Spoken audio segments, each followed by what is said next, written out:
할렐루야. 우리 양옆에 있는 성도님들과 잠시 인사 나누도록 하겠습니다. 사랑합니다. 축복합니다.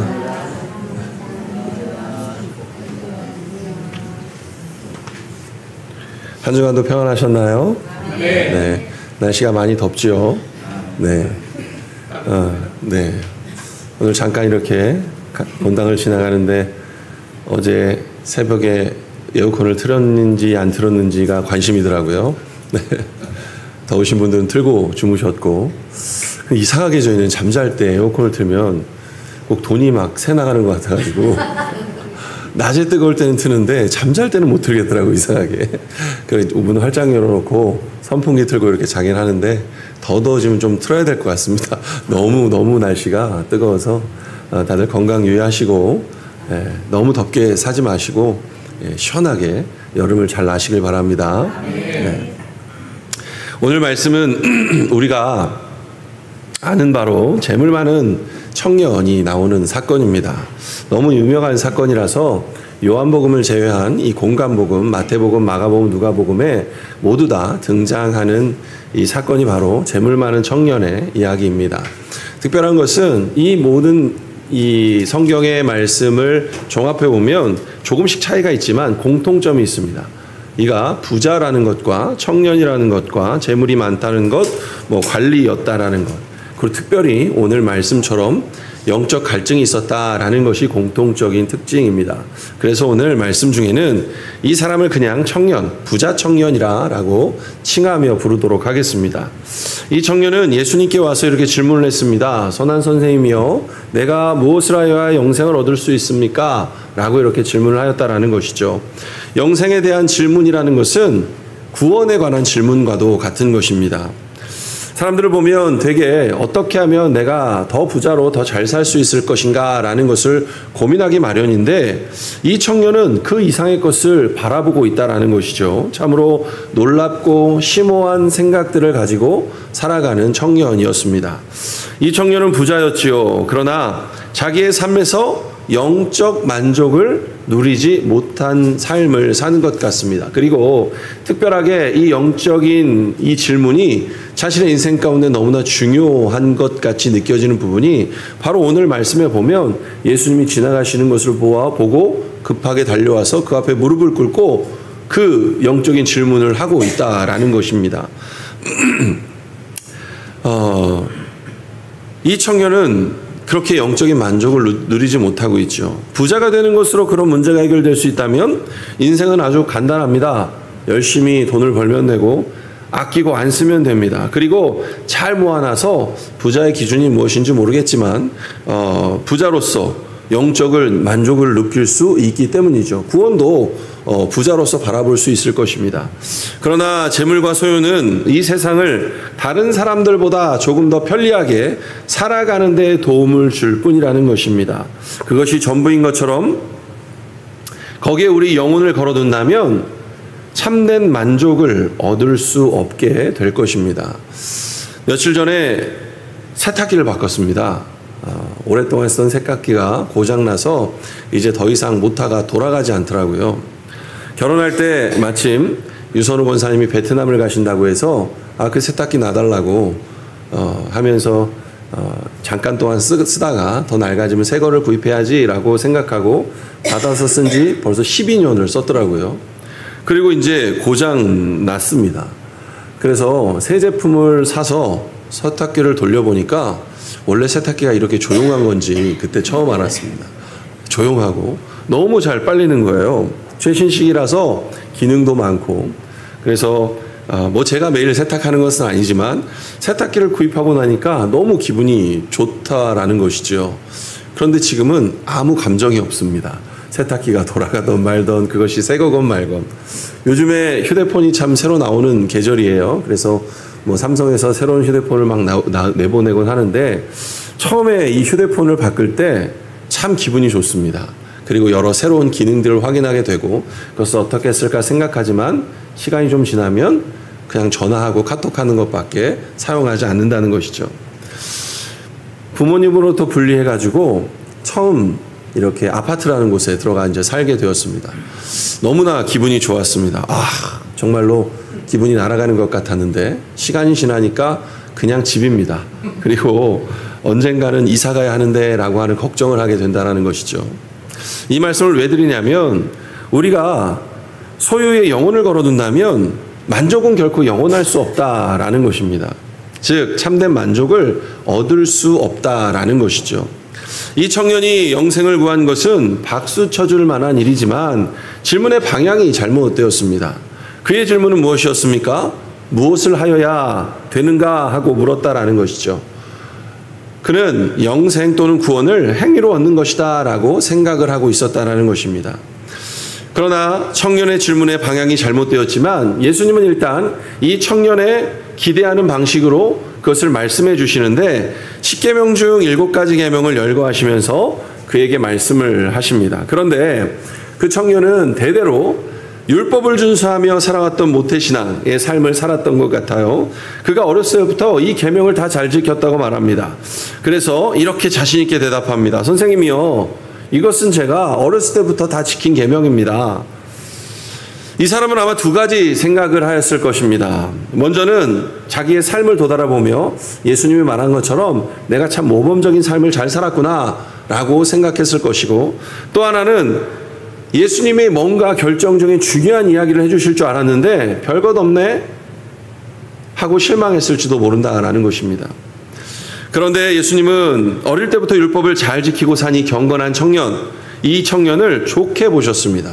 그것을 알 수 있는 것이 21절 말씀에 보면 예수님은 그를 사랑하였다라고 기록하고 있다는 것이죠.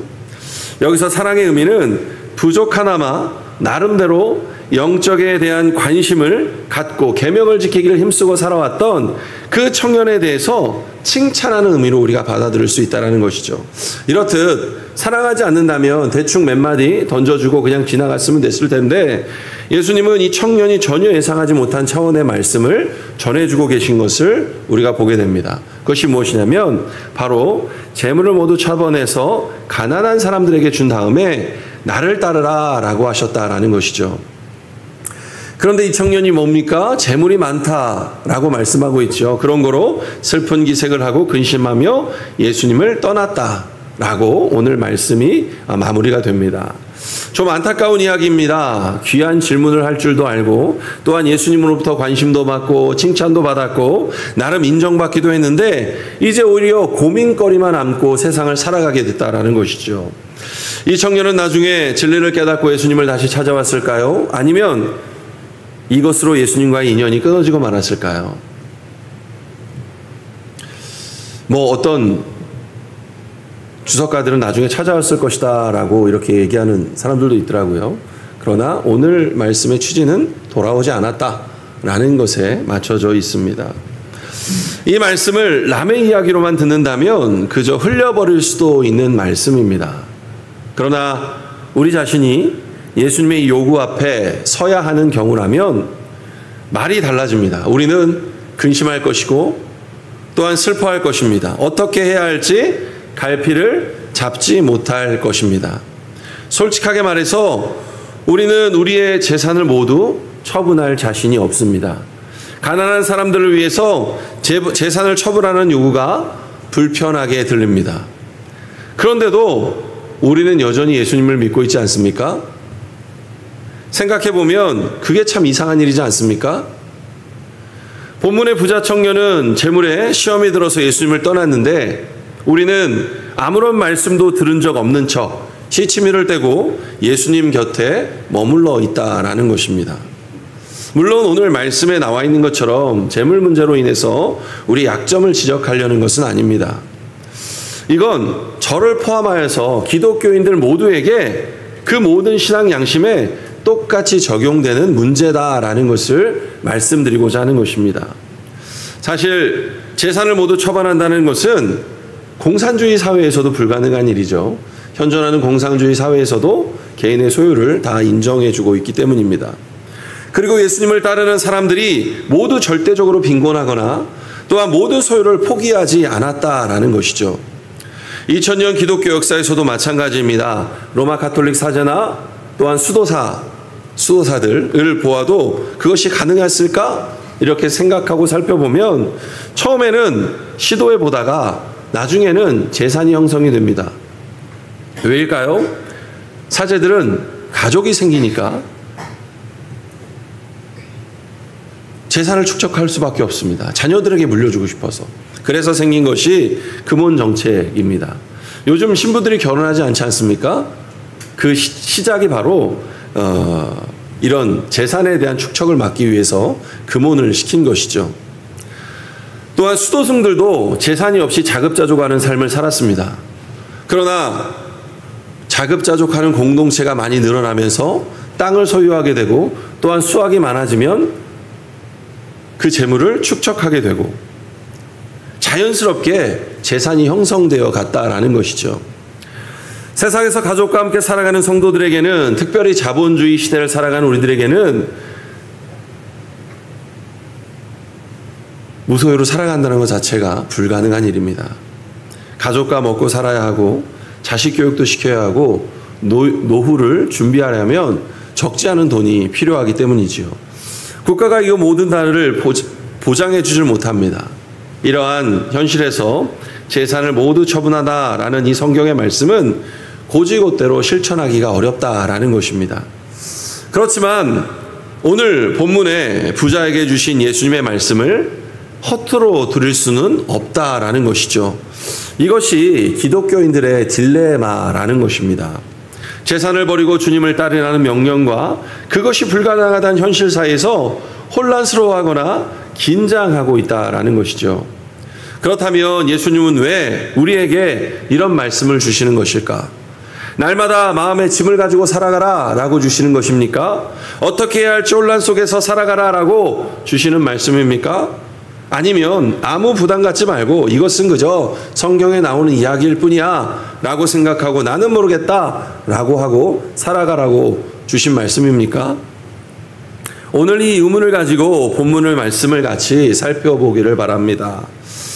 예수님이 이 부자 청년에게 하신 말씀은 사실 제자들에게 주신 말씀이죠. 부자가 떠난 뒤에 예수님은 제자들에게 재물이 있는 사람이 하나님의 나라에 들어가기가 어렵다라고 말씀하시면서 낙타가 바늘기로 나가는 것이 부자가 하나님의 나라에 들어가는 것보다 쉽다라는 말씀을 해주셨습니다. 제자들은 놀라서 다시 묻습니다. 그렇다면 도대체 구원받을 사람이 누가 있겠습니까? 유대인들에게는 부는 하나님의 축복이고 아브라함, 이삭, 야곱, 요셉 등 그 조상들은 모두 다 부자였습니다. 구약에는 그런 부에 대한 약속을 많이 해주고 있죠. 가난을 절대로 축복이라고 말하지 않습니다. 아주 특별한 경우를 제외하고는 가난은 징계와 저주에 가깝습니다. 그렇다면 부자가 하나님 나라에 들어갈 수 없다면 가난한 자는 더욱더 하나님 나라에 들어갈 수 없다는 것이죠. 제자들이 놀란 이유가 바로 여기에 있습니다. 구원받을 사람이 하나도 없다라는 말입니까? 라는 질문과도 같습니다. 그러나 예수님은 제자들에게 이렇게 대답하십니다. 사람으로는 할 수 없지만 하나님으로 모든 것이 할 수 있다. 이 말씀 뒤에 베드로가 예수님께 말합니다. 보소서, 우리는 모든 것을 버리고 주님을 따랐습니다. 어떤 보상이 우리에게 주어집니까?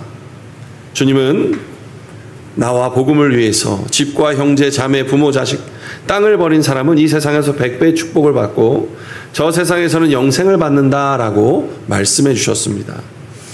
이런 보상의 약속은 초대교회가 처한 상황을 그대로 보여주는 것입니다. 실제로 그들은 많은 것을 포기했습니다. 재산과 가족 그리고 직업까지 포기하는 경우도 있습니다.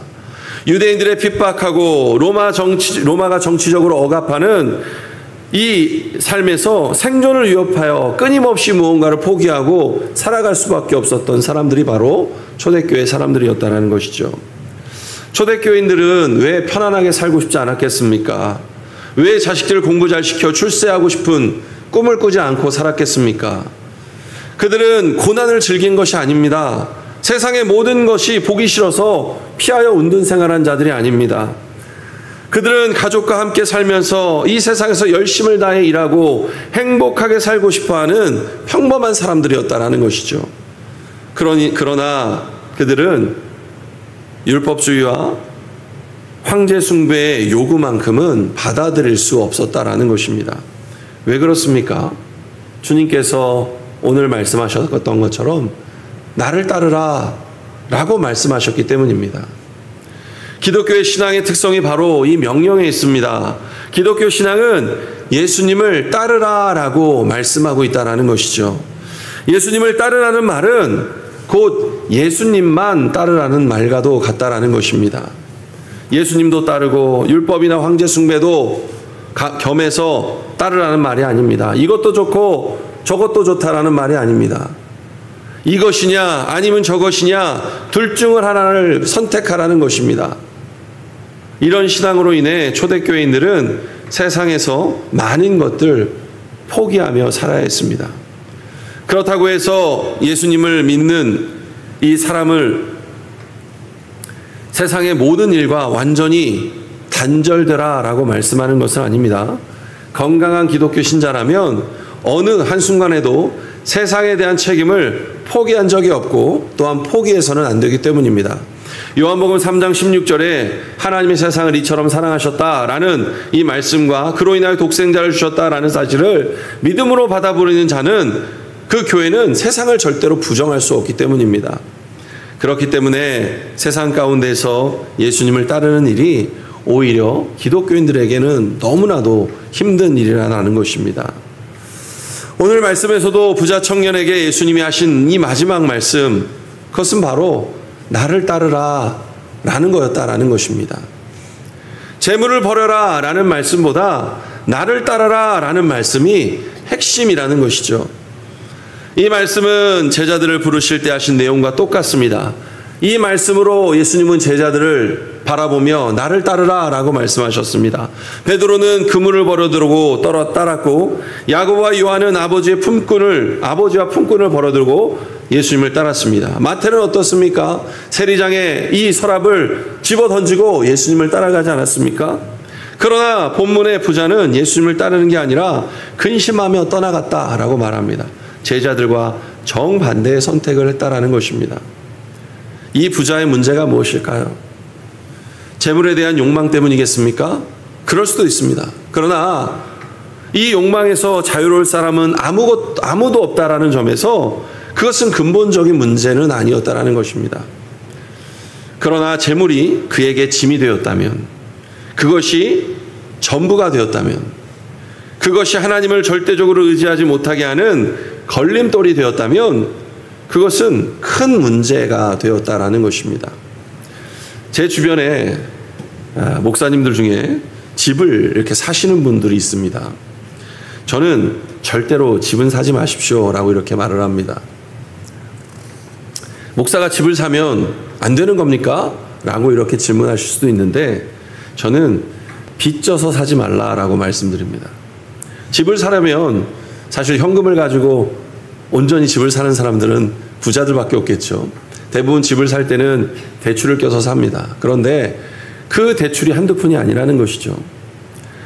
처음에는 가족들을 위해서, 미래를 위해서 준비하는 건 너무나 좋은 것 같지만 나중에 분명히 거기에 매이게 될 수밖에 없다는 것입니다. 더 좋은 것, 그리고 그것을 유지하기 위해서 내려놓을 수 없는 것들이 생기게 된다는 것입니다. 이자 갚느라고 아무것도 내려놓지를 못해요. 실제로 제 주변에 3명이 집을 소유하는 것에 대해서 물어봤고 저는 반대했습니다. 나중에 그들이 어떻게 될지 모르겠지만 지금 그 3분 모두는 사역을 안 하십니다. 아니, 사역이 주된 목표가 아니라 그 삶을 유지하기 위해서 사역에만 열중을 못하고 다른 것에 정신을 팔고 살아간다는 것이죠. 그들이 목사가 된 이유가 무엇입니까? 모든 것을 버리고 주님을 따르겠다라고 살아온 인생인데 이제는 모든 것을 얻기 위해서 주님을 버려야 할 상황에 처하게 됐다라는 것입니다. 성도님들의 간증을 들어보면 왕년에 잘 나갔다라고 말씀하시는 분들이 많습니다. 그런데 왜 잘 나가던 사람을 잘 나갈 때 사용하지 아니하시고 모든 소유를 다 잃어버리고 나서야 그때 그를 부르셨냐라는 것입니다. 그 이유가 무엇일까요? 그 소유가 하나님을 따르지 못하게 하기 때문이라는 것입니다.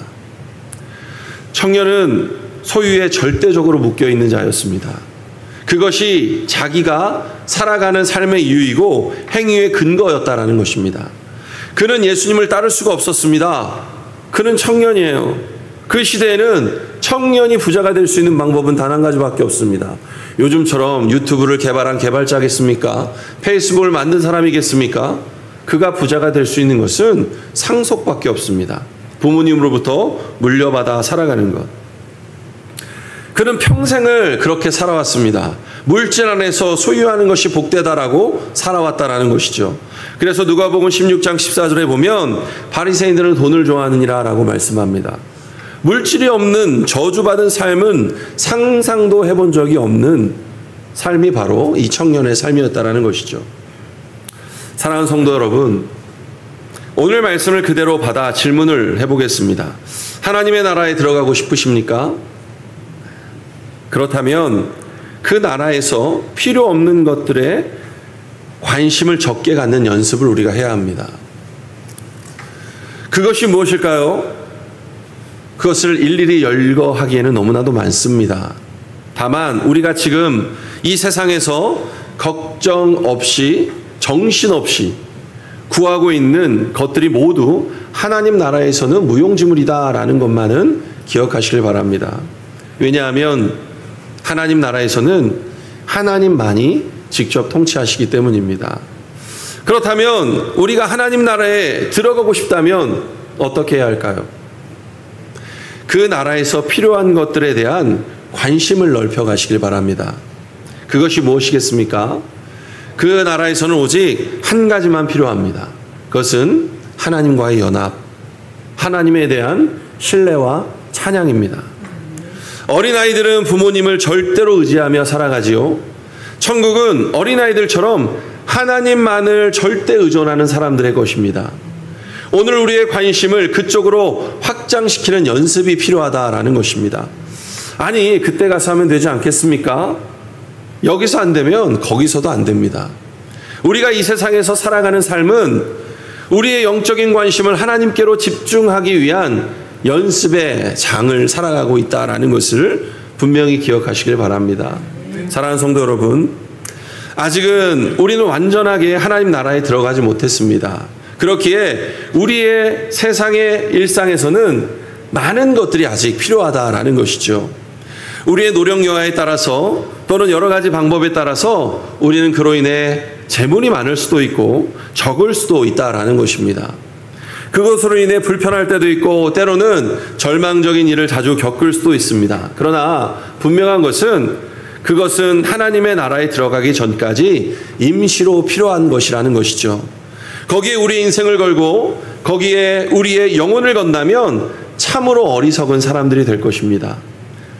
그러나 우리의 삶을 나를 따르라 라는 이 하나님의 말씀에 그 말씀을 듣고 거기에 우리의 인생을 걸고 나아간다면 우리는 참된 축복이 무엇인지를 깨닫게 되는 지혜로운 자들이 될 것이라는 것을 믿으시길 바랍니다. 이 세상을 사는 동안에 소유와 재물이 주님을 따르는 일에 그리고 하나님 나라를 향하여 가는 길에 방해되지 아니하도록 항상 성령님께 의지하여 우리의 삶과 영혼을 세밀하게 돌보시는 우리 모든 성도님들 되시기를 주님의 이름으로 축복합니다. 네, 기도하겠습니다.